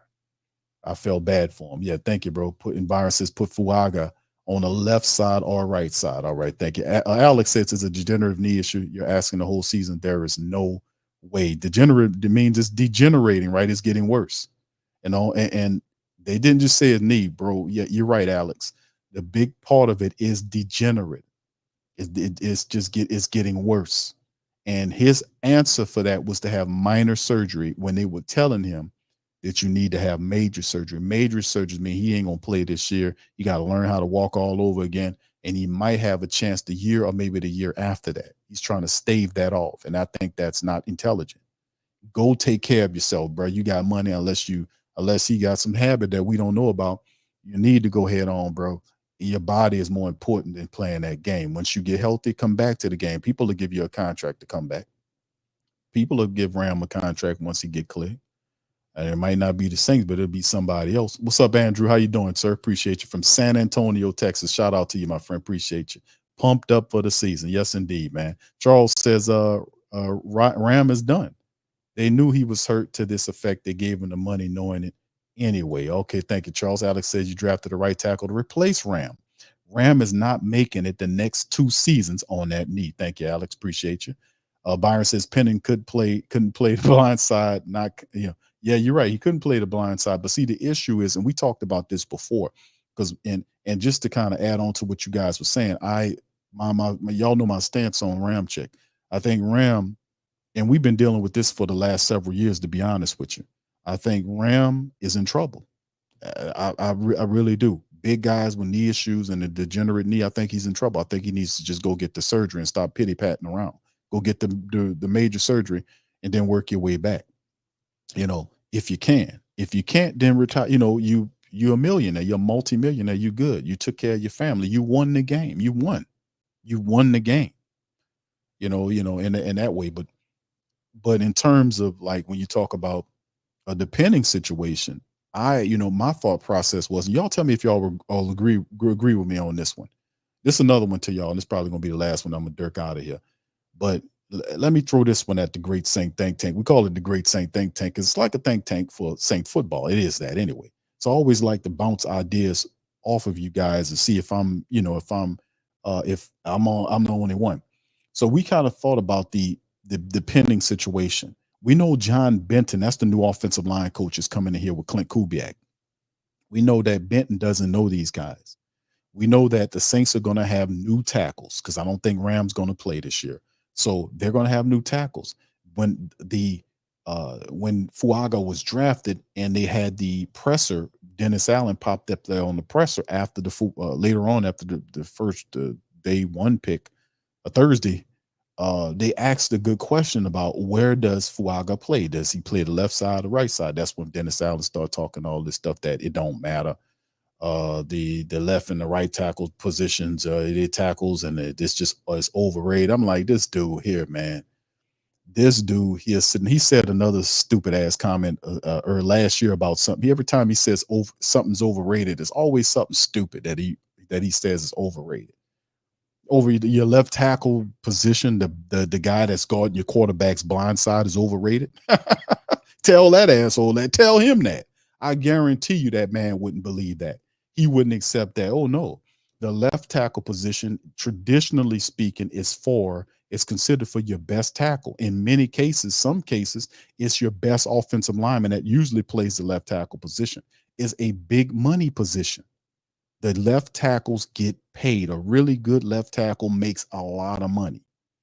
because it is a premium on a guy that can keep the quarterback clean from the blind side. If you have a right-handed quarterback, and we don't have a lot of lefties, but when you have a right-handed quarterback, his blind side's here. He ain't seeing when he first step into his stance. He's looking. His first thing is to look to decide where he's going to throw, depending on how he's set up. And sometimes you might rotate from the left to right. Sometimes you go right to left, depending on who the quarterback is. But as soon as he's set right there, he can peek and look at the right tackle position. You can see if he needs to slide out or run or step in to make a delivery. He can't see nothing the opposite way. So how is that overrated to have somebody back there that can take care of business? That quarterback has to trust this guy to keep him clean there. It's just amazing. But about back to the thing with Penning. My idea on the Penning thing, y'all tell me if y'all agree with this. When Benton comes in, the offensive line coach, he doesn't know any of these people. So his idea was to see who could play where and where. We seen how Penning looked at the left tackle position when he played it last year. It was horrible. It was horrible. My thought is, let's have a reset. I know Fuaga played right side. Let's have a reset and move Fuaga to the left side, Penning to the right side. And that way it's like a mental reset for Penning. It's not like he's going back to a position where he was ridiculed, made, severely demoted, and lost his confidence. How about we have a reset mentally for him by putting him at the right side? Because I really do think that he could play the right side position, and have Fuaga on the left side. What y'all guys think about that? Tell me what you think about that in the chat. Y'all put it in the chat. Let me know how y'all feel about that thought, about having him there. And if you disagree, tell me how would you prefer to see it? Wyo says Eric McCoy and Ruiz got to take the next step on becoming great. All right. What's happening, Miss Lisa? How you doing? Hey, what's up, baby? How you doing? All right. Hebrew says, remember the name Shane Lemieux. I'm predicting he pays dividend. I talked about Shane earlier. It's a guy. I told the family members when we opened the stream up about Shane Lemieux. This is a guy that can play, but he had the worst luck in the world. Every year he had injuries that he either lost, that took him out for the whole year, or he might come back with one game left or some craziness like that. But he had a series of injuries, and he's a solid offensive lineman, but he keeps getting hurt. So the Saints are baking on Lemieux to make it through, to be healthy. And if he does, the Saints might have something special in that guy. He could play. It's just the injuries over the last, 2 years, 2 or 3 years straight of him just getting hurt it's not no nitpicking injury. It's an injury that usually gets him knocked out for the year, or he'll almost a year. So I mean, we'll see. We'll see how it all gets together. All right, Can You Too says it's just fingers crossed, hoping and prayer that Penny can start somewhere. He says maybe left guard he can play. I don't know about left guard because I think that's Ali Udo. It looked like he might be setting up to play the left guard position. Let me get my depth chart back up here just to make sure. This is the unofficial depth chart on the screen. Arch says Penning and Selvadera needs to shine. We don't know what Nick Selvadera could do. We don't know. He is a total question mark. Richard says moving Penning inside and let Pete come back and start at it. I don't know about that one, bro. I don't know about bringing Andrus Pete back. I don't know about that. I don't think that's the thing the Saints are even interested in doing, bringing Penning back. And and I'm a Penning. I like Andrus Pete. I just think it might be time for Pete to move on. I know he hadn't found a place yet, but I know he wants some money. I don't know if the Saints going to pay him the kind of money that he's looking for. And then again, I think the Saints just need to move beyond and find a longer term option at that position. We got people there. It's up to the Saints offensive line coach and the offensive staff to get these guys good. You have talent there. Look at here. Here it is up here. This is the offensive run you're looking at. They have talent at the offensive line. Penning's he's not a bust to me. Doug Marrone he probably was the wrong coach for him. Doug Marrone helped Cesar Ruiz when we thought Cesar Ruiz I was calling the man Caesar Salad Ruiz. I was calling him Caesar Salad Ruiz, but he was more respectable over the last 2 years. He earned that contract in part. So, and that was Doug Marrone helped Ruiz become a solid guard. And I said this before, can Benton do that for Penning and Fuaga? And people saying he can. Ali Udo is another dude that knows Clint Kubiak's system. So he could be one of the guys that's speaking to these other guys about getting things together. Like I said, everybody's learning, but they have talent there. We just don't know what it is. Nick Seldaveri, very talented, plays multiple positions. We haven't seen him play because he's been banged up. What does Landon Young have? Landon Young is like the X factor in the room for us in the offensive line. We've seen Landon Young play in different spots. Is Landon Young ready to step up and do something for us? Is Landon Young ready to step into a starting position to challenge one of these young tackles? Where is Landon Young? Landon Young been here for a while. Is he finally ready to do something? Remember, we picked him up for what the 6th round or something like that from Kentucky several years back. Is Landon Young really ready to step up here? And then of course they have a bunch of undrafted guys behind them. But I think the Saints will be adding some more guys. It might be no big name guys. It might just be Shane Lemieux and Justin Heron. We'll see, man. It's still a lot of time. Byron says put Fuaga left tackle, Penning at right tackle. Okay. Can you do some good with left tackle, right tackle switch? Maybe they'll try it out in the preseason. Thank you. T. Will says you can shift the O line all day and night, but if dumb, but if dumb, and I know who you're talking about, don't call out the blitzer. It's back to the drawing board. Thank you, T. Will. Appreciate you, my brother. Charles says Penning is the right tackles. Some players can't play different positions. Just put him where he plays and see what he can do. Indeed. Thank you, bro. Tuck says I'm out. All right. Thank you, Tuck. Appreciate you. Inevitable. What's up, Inevitable? How you doing, man? Says I would like to know what Tyron's pitch to Simmons was. What an addition it would be. Yeah, Simmons. I like Justin Simmons, but I don't know if the Saints will be willing to pay Simmons. Simmons ain't gonna work for free, bro. That's the thing about Simmons. We could definitely use a safety there, man. But then again, the Saints, how high are the Saints? They feel good about Jordan Howden. Is Justin Simmons coming here to be a backup? Justin Simmons, you signed Justin Simmons. He's trying to get the starting job, Playboy. Are the Saints cool with that? And then again, like I said, I don't think Justin Simmons works for cheap, man. I think he's been getting paid for a long time. And the Saints don't have the capital to pay him. Like, let me show y'all the cap. Let me go back to the cap situation then. We'll Dirk out of here.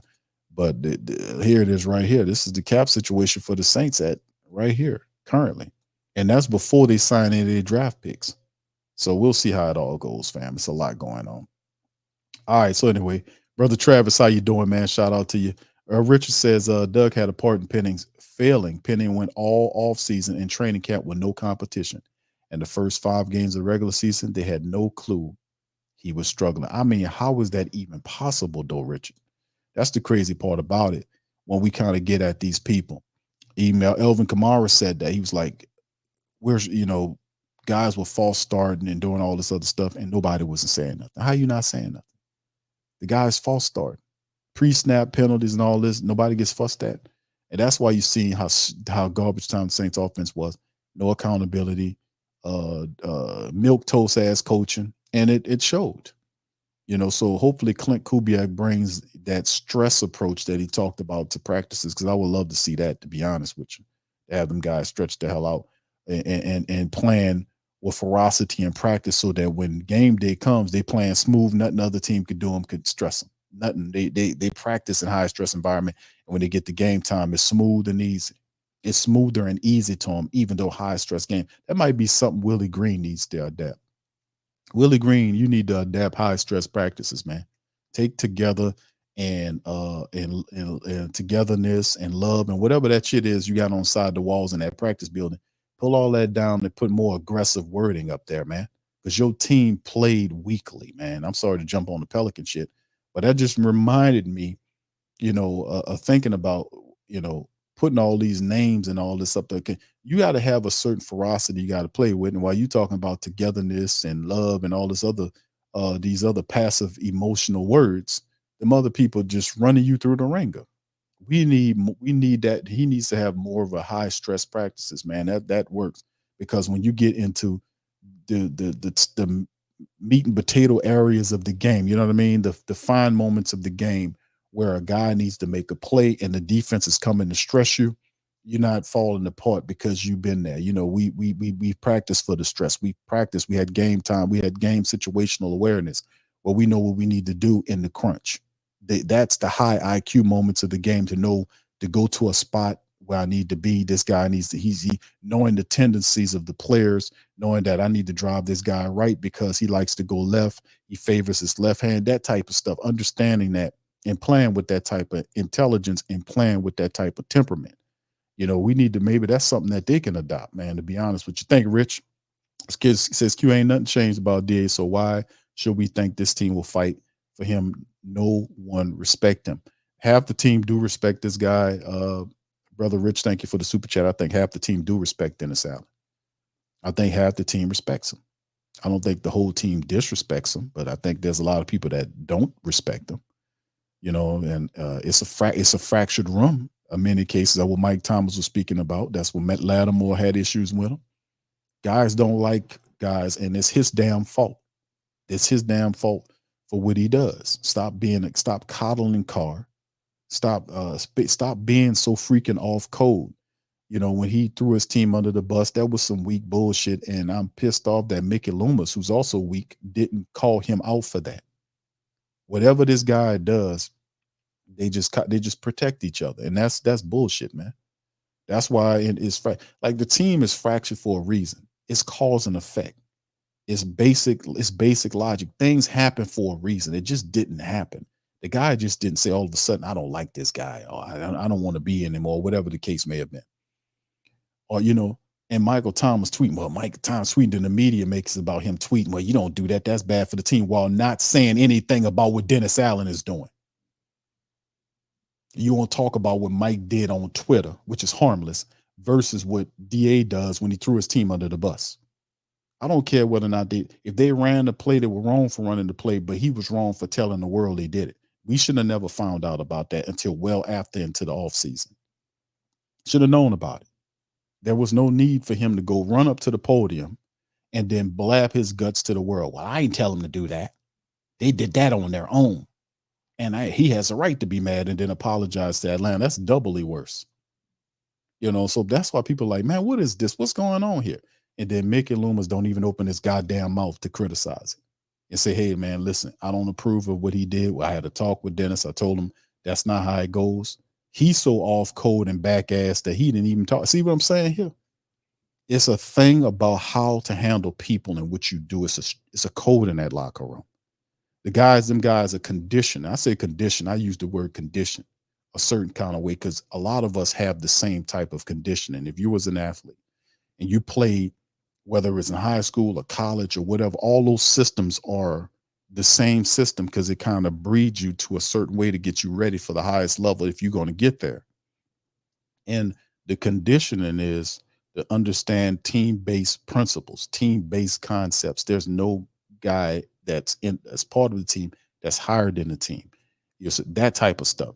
Because you need that type of mentality because you bring in different people from different walks of life, from different parts of the world, all together, from different philosophies of football, all this together. And you're going to bring them together in one room and say, let's win a game, and then win another game, and then win another game, and keep winning games until we win a championship and beat other teams that's trying to do the same thing. The most on-code team always beats the off-code team. Always. You know, and that's a part of having a coach that's off code, that's just, you know, whatever. But see, the thing is, what's going on is people are banking and hoping that Dennis Allen doesn't poison the offensive side of the ball by going over there and getting involved. The cold-blooded part about it is you need him to get involved because he's the head coach. What if Clint Kubiak struggles? Then what we do? What if he struggles? What if he needs Dennis Allen to go over there and do something? Is Dennis Allen going to go to him and keep an eye out on him, make sure he does what he's supposed to do? Is he going to do that? You see what I'm saying?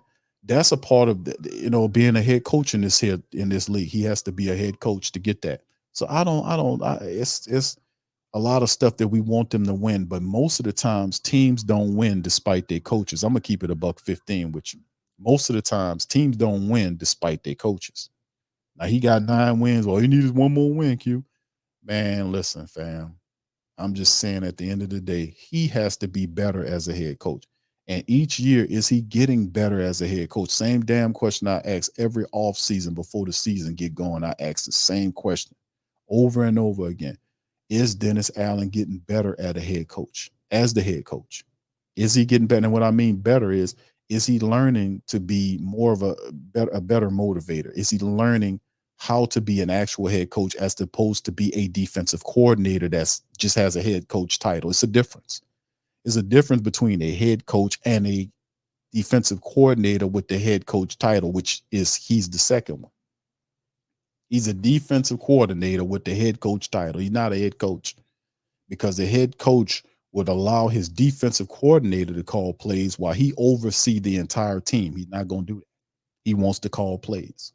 And he's a good defensive coordinator, but you are the head coach. You got a defensive coordinator.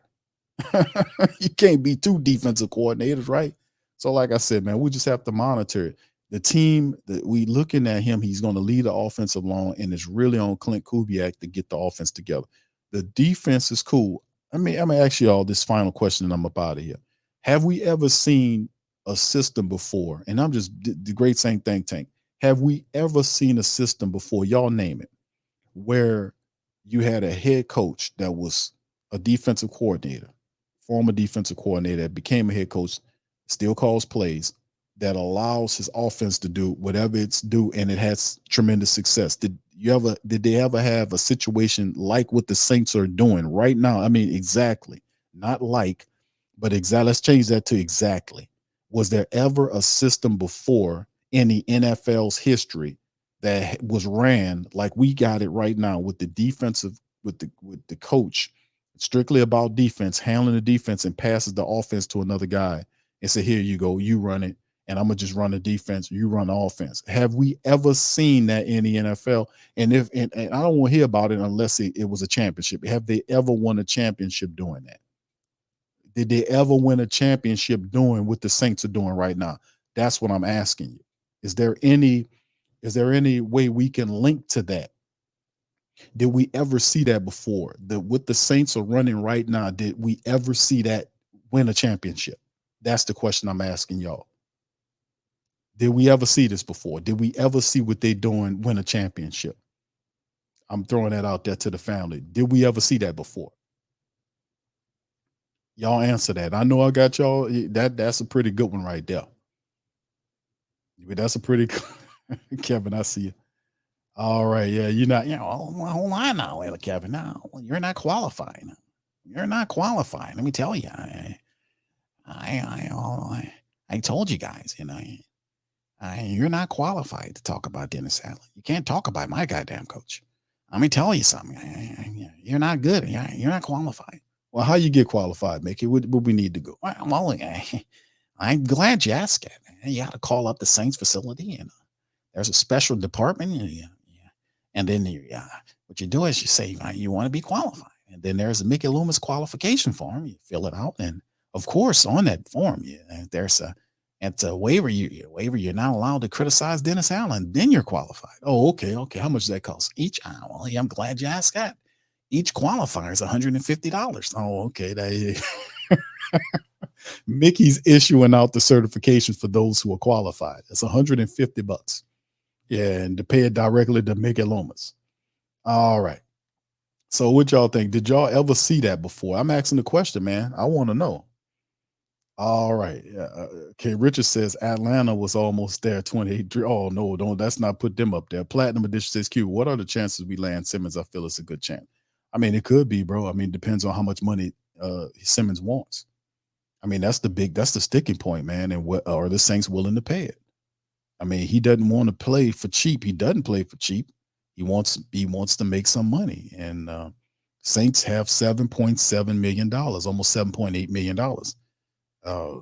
And they still got to sign draft choice. They got a few other moves they got to make. It depends on how much money he wants, bro. But if he's willing to work for cheap, he can work his way into a starting job. He'll be competing with Jordan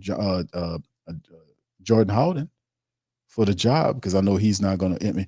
Because Simmons sees himself as a starter. The Saints don't really need any starting safeties right here. So that's why the value, why would I pay you, you know, decent money to be a starter when I'm happy with Jordan Howden?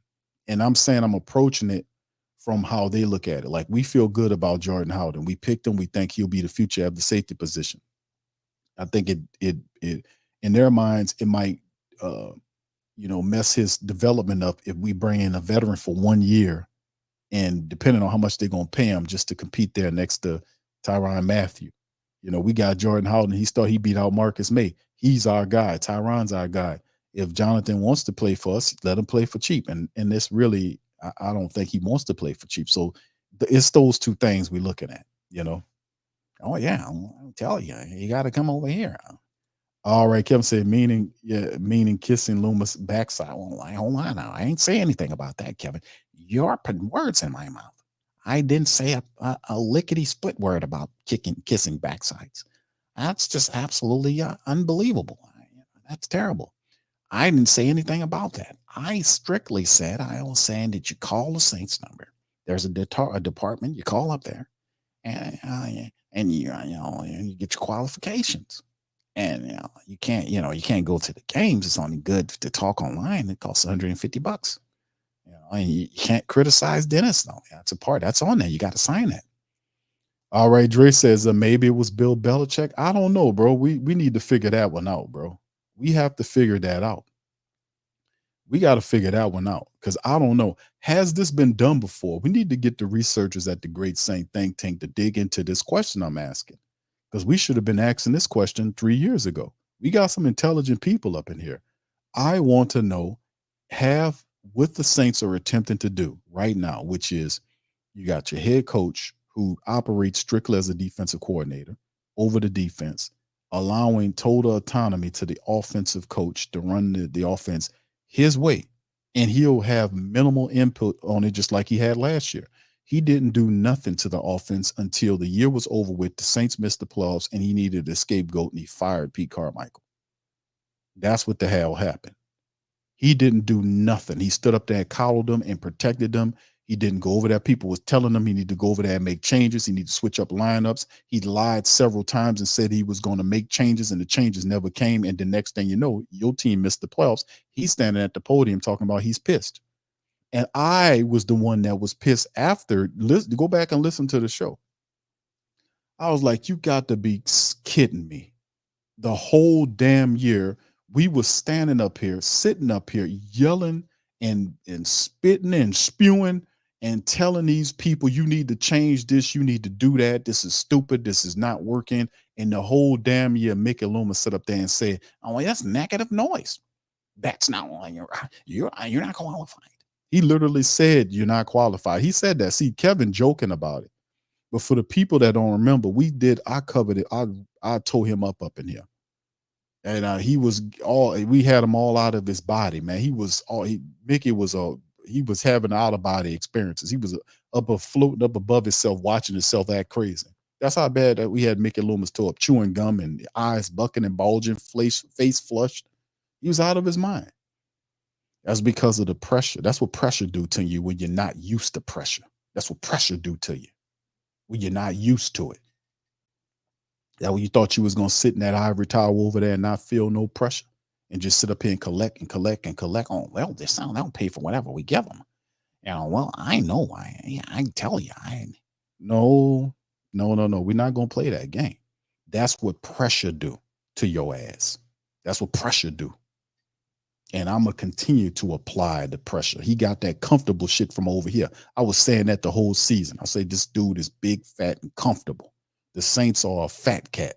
They big and comfortable banking out for 20-something odd years of money. They don't pay taxes. I was going over all that, telling them they don't barely pay no taxes. They don't pay no rent on them buildings that they in. They was giving skyscrapers so they can make money. They give them a skyscraper next to the damn building for pennies on the dollar. Then the state rent out the suites in the skyscraper for double the rent.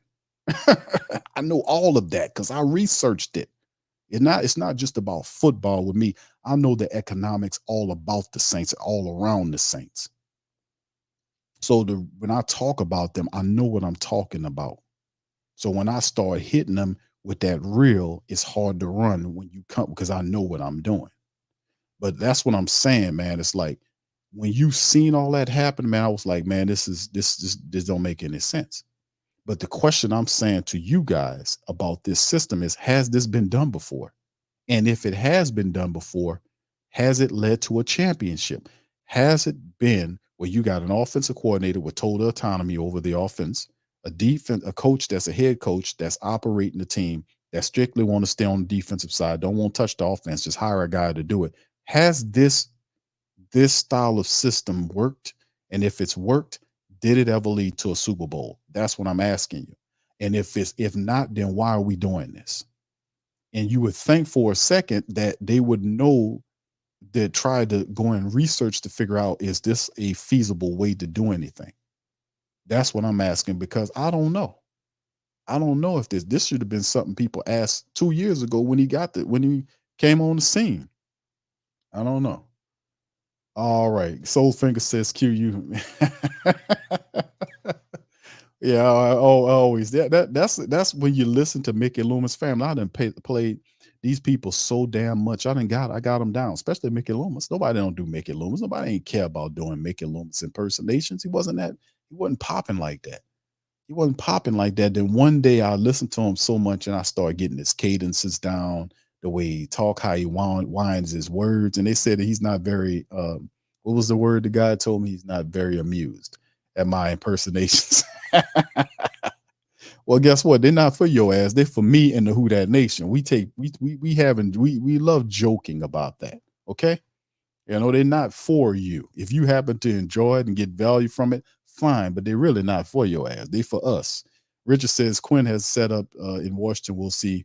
He says Quinn has the same setup in Washington, and we will see, but I don't think it has worked. Thank you, Richard. Appreciate that, man. On that, yeah. He said exactly. Dan Quinn was, yeah. See, we don't know. T will say the Patriots, but they didn't fire anyone. They just moved staff around and got away with it. Okay, the Patriots. You talking about after Bill Belichick's T will? You know, I don't know. That's what I'm saying. That's the question that bears. We need to do some more research on pressure, baby. Put that pressure on them. Yeah, we got to keep the pressure on them, man. That's how we gonna do it. Because we got to keep the pressure. We can't let these people sit up here and family, when they was doing all that stuff. That's how real we are. When they had that Catholic Church stuff that was going on, remember all that? What they had going on and over there. That's why you see the trips, they go back and forth. Like every year, it's like a year they go over there. She just came back from a trip like that not too long. I think it was last week. Saying they drumming up business and all this kind of old stuff. I ain't gonna get off into it because this ain't the show for it. But man, like I said, man, when they do all that old weird stuff, like we seen them do, and they got caught up in that little scandal there, man, I was hitting them people hard about that, man, tearing them up about that. A lot of them was being quiet.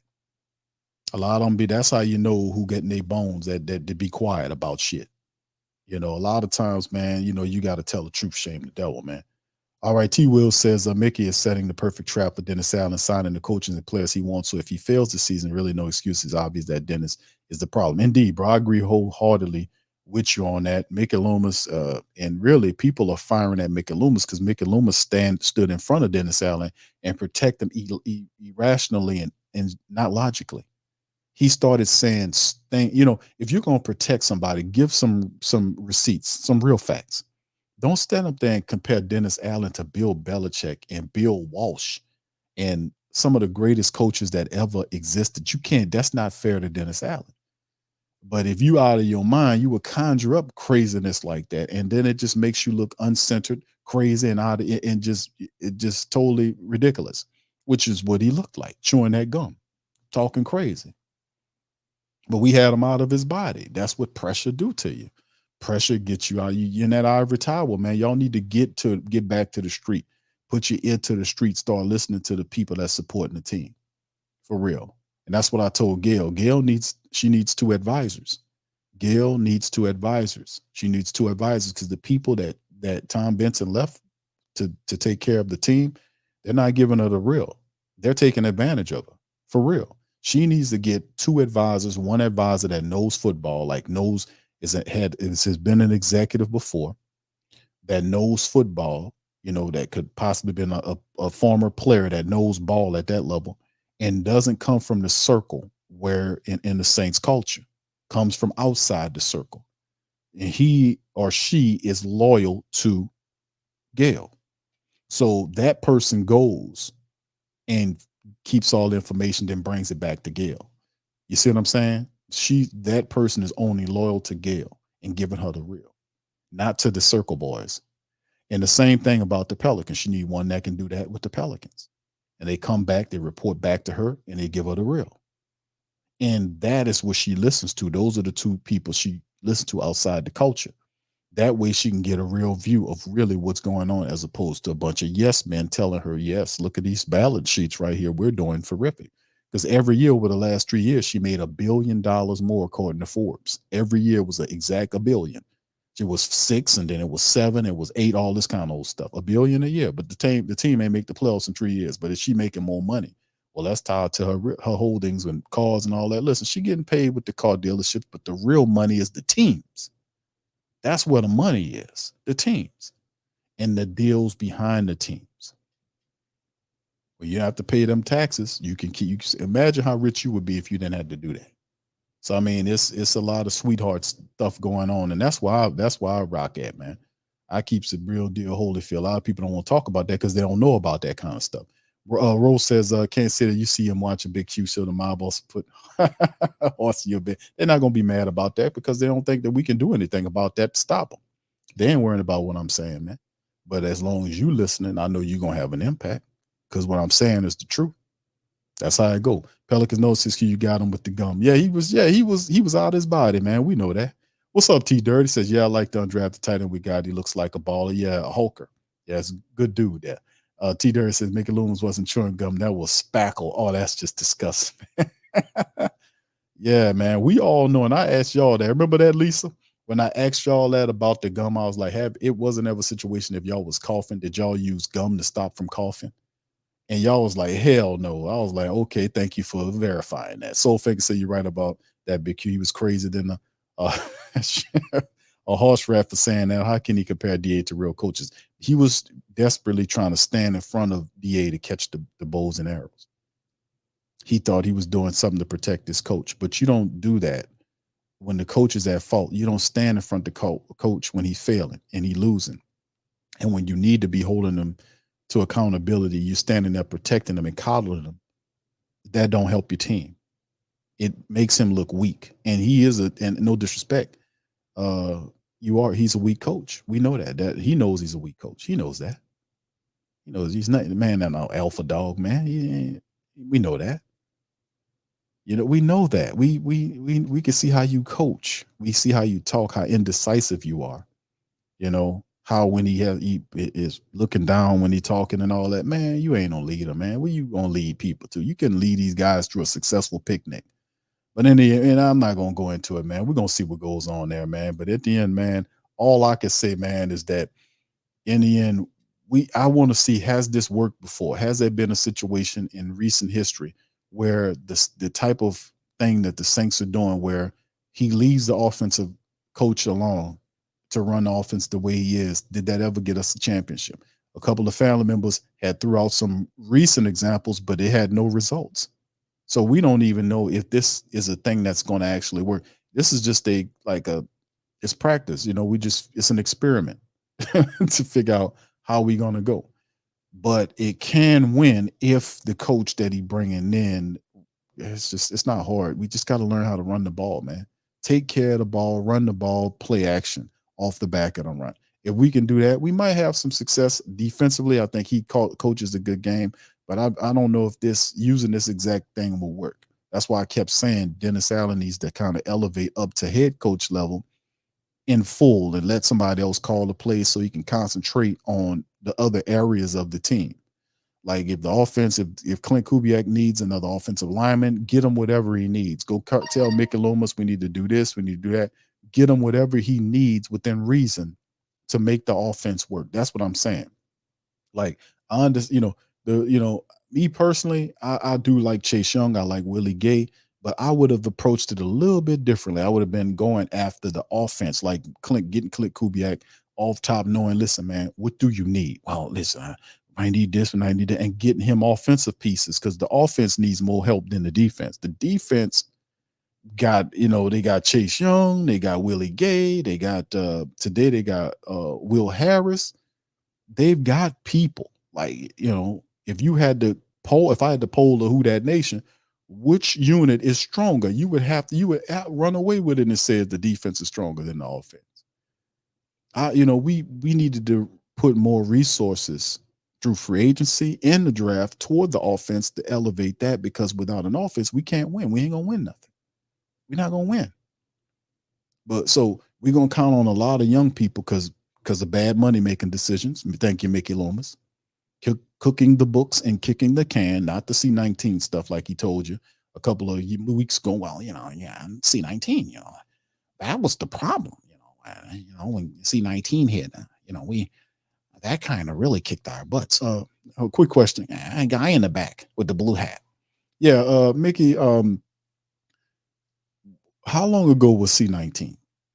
Oh, well, that was 2019, 2020. What year are we in right now? Oh, well, 2024. What's your point? That was some time ago. Before you talk about the C-19, I think the league kind of got through a lot of that. Now, don't get me wrong, there was a small percentage of that, but the majority of this is you cooking the books and kicking the can. That's what you did. That's why you got all these funny money deals, these voided years, and that's why we got to creep through economically now, because of the cooking the book and kicking the can philosophy that Mickey Loomis was using all these years. But he'll never tell your ass that, oh, well, listen, the reason why we're cap strapped right now is because of me. I admit it. It hurts me to say we cooked the books and we kicked the can, and now it's kicking us in the can. All right, I won't say the other word. That's vulgar, and I'm trying to be profound, not profane. So I apologize. It's all on me. I was trying to get a bowl. I was trying to get a chip. And I apologize to the Who Dat. You'll never get that shit. That was the closest that you will ever get to it, right? What I just said. And that is facts. 100% facts. All right. So anyway, man, let me get ready to get on up out of here, man. I appreciate y'all for chiming in on the stream, man, today. Listen, truthfully, man, I'm gonna be honest with y'all, man. I don't know if I ever seen this happen before. I don't know if it can happen, but Clint Kubiak, if he can get the Saints to run the ball, and if he can be accountable, because we're gonna need all that. We got them to eliminate. They got to eliminate. We know they're not eliminate all of the pre-snap penalties. And they're not going to do all of that. We know they're not going to do all of that. But we need them to be more of a disciplined, accountable team. If we can get that, we might be all right. We might be all right. Because the defense, if they can stay healthy, they look like ball players. But Clint Kubiak is the answer to the Saints' success question. It is all on him, and whether he could take what he got, what the Saints have given him so far, and turn that into something. That's pretty much what it is in a nutshell right there. All right. So anyway, with that being said, let me get on out of here. Listen, I appreciate y'all for chiming in. Y'all hit the like button. Feel free to share the show on your social media free. Hit the notification bell. If you're on Twitter, give me a retweet, man. I appreciate y'all listening from the gram, from Facebook, all the other platforms. Shout out to you guys. If you want to join the channel, man, and help us out as we fully go forward, you can I think it's a button there for the joiners, or you can join via Patreon. We've got a lot of we do the TSC Q&A streams on Patreon. There's other lot content, tons of lot content on our Patreon channel, patreon.com/the Pro Media Network. There's also our news website, thewhodatdaily.com. Those links in the description section. We got our link tree down there, which connects to all of our various enterprises. And if you want to support the platform, hey, man, it's there in our link tree, Cash App, all that. But listen, also just a quick broadcasting note, a programming note for tomorrow. The NFC South Roundtable will be popping tomorrow. PNP, my boys, Dave and Rashad, my dog, Big Low from Big Country. Sports, a big game. James is also going to be in the building representing the Tampa Bay Buccaneers and the NFC South Roundtable. We're going to talk about a lot of stuff, man, the draft and our teams going forward. It's the first NFC South Roundtable we had in a while, man. A lot of people have been requesting them because they're fun. You know, people really enjoy the roundtables, man. It's always fun when we get together and talk about the NFC South. That'll be popping tomorrow. I think it's at 7:00. The notification is up. So if you want to make sure you be on time for that, just hit the notification bell and it'll alert you when we go live for the stream. So anyway, with that being said, man, listen, I'm going to get on up out of here. I appreciate y'all chiming in, man. Much love to the Who Dat Nation. Y'all have a fantastic rest of y'all night. And I'm going to holler at you on the next one. Much love and Who Dat to you. Yeah. Boogie like Benson, I'm a Who Dat. I'm a Who Dat. Long as I'm living, I'm a Who Dat. Lose or winning, I'm a Who Dat. Sports Coma, yeah, this is where we do that. Where we do that, where we do that, where we do that, where we do that, where we do that. Boogie like Benson, I'm a Who Dat. I'm a Who Dat. Sports Coma, this is where we do that. Where we do that. Welcome, welcome, welcome. Somebody please better help. Running this thing like Elf. I thank God every day I'm not a felt. Go to YouTube Live with Big Q and the guys. If you ain't ride or die, the bandwagon get flipped. Been marching in, that was way for the ring. I was yelling out your shame for the championship. Bucking on Tampa, duck down. Falcons, pluck, get shut down. Panthers ain't much touchdown. The vision really belong to us now. So much hate on the Saints, you could probably tell. Ever since Bounty Gate hit the NFL, when things seem fishy and you probably smell the crooked referees or Roger Goodell. Yeah, probably like this and I'm a Who Dat. Every day I'm living, I'm a Who Dat. Lose or winning, I'm a Who Dat. It's the Sports Coma, this is where we do that. Where we do that, where we do that, where we do that, where we do that, where we do that. Boogie like Benson, I'm a Who Dat. It's the Sports Coma, this is where we do that. You're listening to the Sports Coma with Big Q and the guys on the PRO Media Network.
WhoThatDaily.com. That's right, the WhoThatDaily.com. Your one-stop shop for everything New Orleans Saints, New Orleans Pelicans, LSU Tigers, even the top flight boxing news. So if you're a Who Dat and you're looking for a place to stay up on your team, WhoThatDaily.com is your site. The WhoThatDaily.com for the sport Who Dat in all of us. That's right, the Pro Shop is the platform store where you can go and buy all the latest merch to support the platform. Available at the Pro Shops, we have dozens of hundreds of products available for you and your family. Unisex tees for men and women, hoodies and sweatshirts, tank tops, kids and baby items, long sleeve tees, mugs, pillows, wall art, bath bedding, face masks, phone cases, stickers, bags, fanny packs, socks, hats, and many other items. Please feel free to check out the Pro Shops. The link is in the description section below. And remember, it helps the